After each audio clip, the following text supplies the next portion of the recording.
একবার এক ছোট্ট শহরের জেলখানায় একজন নতুন জেলার এসেছিলেন। তার নাম ছিল মেঘনা রায়। মেঘনা ছিলেন খুবই সুন্দরী, বুদ্ধিমতী এবং কঠোর নীতিবান। তার চোখ দুটো ছিল গভীর কালো, যেন রাতের আকাশে তারা জ্বলে।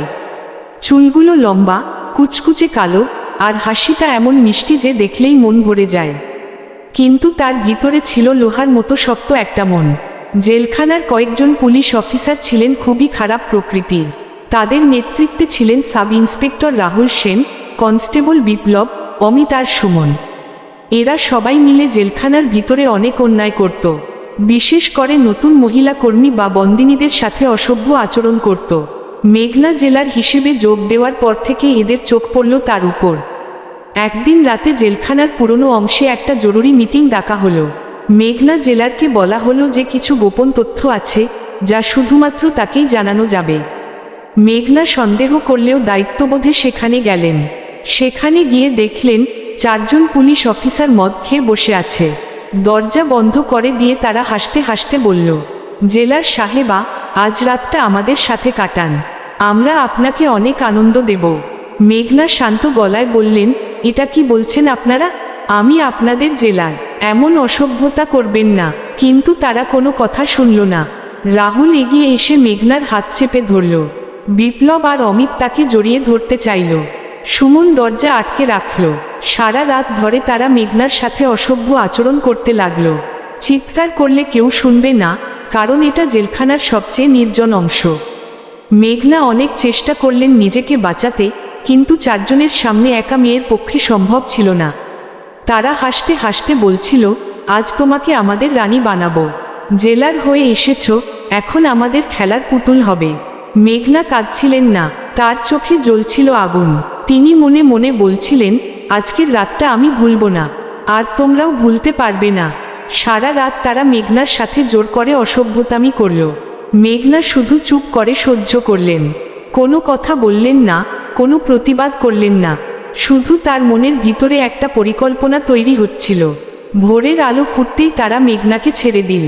রাহুল হাসতে হাসতে বলল, কেমন লাগলো জেলার সাহেবা? কাল আবার আসবো। মেঘনা ধীরে ধীরে উঠে দাঁড়ালেন। তার শাড়ি ছেঁড়া, চুল এলোমেলো, কিন্তু মুখে কোনো ভয় ছিল না। তিনি শুধু একটা কথা বললেন, ঠিক আছে। তারপর তিনি নিজের ঘরে গিয়ে স্নান করলেন, কাপড় বদলালেন। তারপর জেলখানার সিসিটিভি রুমে গেলেন। সেখানে গিয়ে দেখলেন গত রাতের সব ঘটনা রেকর্ড হয়েছে। কারণ জেলখানার প্রতিটি করিডোরে লুকানো ক্যামেরা ছিল, যা শুধু জেলারই জানতেন। মেঘনা সব ভিডিও কপি করে নিলেন। তারপর রাজ্যের ডিজি পুলিশকে ফোন করলেন।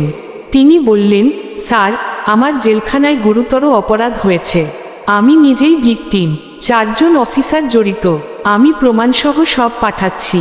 ডিজি সাহেব প্রথমে বিশ্বাস করতে চাননি, কিন্তু ভিডিও দেখে তার মুখ ফ্যাকাশে হয়ে গেল। তিনি তৎক্ষণাৎ অর্ডার দিলেন। সেই দিন দুপুরেই জেলখানায় স্পেশাল টিমের 4 জন পুলিশ অফিসারকে গ্রেপ্তার করা হলো। তারা চিৎকার করে বলছিল, জেলার ম্যাডাম আমাদের সাথে রাজি হয়েছিল।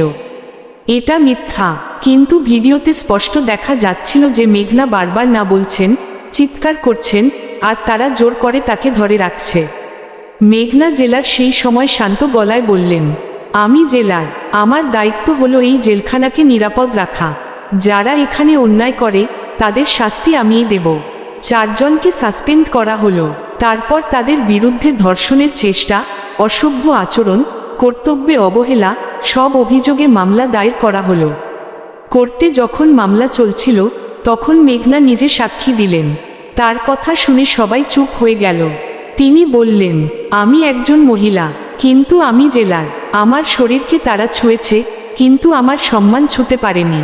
আজ আমি চাই এই 4 জন যেন এমন শাস্তি পায় যাতে আর কেউ কোনোদিন এমন সাহস না করে। কোর্ট 4 জনকে 10 বছর করে কারাদণ্ড দিল। তাদের চাকরি চলে গেল। তাদের নামে সারা দেশে নিন্দার ঝড় উঠল। মেঘনা জেলার আবার স্বাভাবিকভাবে কাজ শুরু করলেন। কিন্তু এবার জেলখানার সবাই তাকে ভয় পেত এবং সম্মান করত। কেউ আর কোনোদিন তার দিকে খারাপ চোখে তাকাত না। তিনি প্রতিদিন সকালে জেলখানার সব বন্দিনীদের সাথে কথা বলতেন। তাদের বলতেন, তোমরা ভয় পেও না, যতক্ষণ আমি আছি কেউ তোমাদের অসম্মান করতে পারবে না। একদিন সেই 4 জনের একজন, রাহুল, জেল থেকে চিঠি লিখল।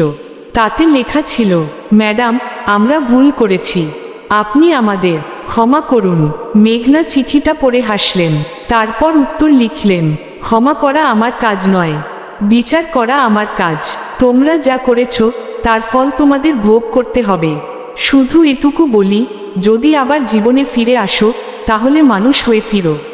সেই ঘটনার পর মেঘনা জেলারের নাম সারা রাজ্যে ছড়িয়ে পড়ল। তিনি হয়ে উঠলেন এক আদর্শ নারী, যিনি নিজের সম্মান রক্ষা করতে জানেন, আবার অন্যায়ের বিরুদ্ধে লড়াই করতেও জানেন। জেলখানার সবাই বলাবলি করত, আমাদের জেলার ম্যাডাম শুধু সুন্দরী নন, তিনি সাহসীও। তার মতো মহিলা খুব কমই হয়। আর মেঘনা প্রতি রাতে নিজের ঘরে বসে ভাবতেন, যে রাতটা আমার জীবনের সবচেয়ে কালো ছিল, সেই রাতটাই আমাকে আরও শক্তিশালী করেছে। তিনি জানতেন, অন্ধকার যত গভীরই হোক, একজন সাহসী নারীর আলো তাকে ছাপিয়ে যায়।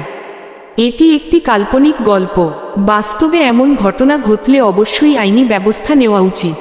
গল্পটি শুধুমাত্র বিনোদনের জন্য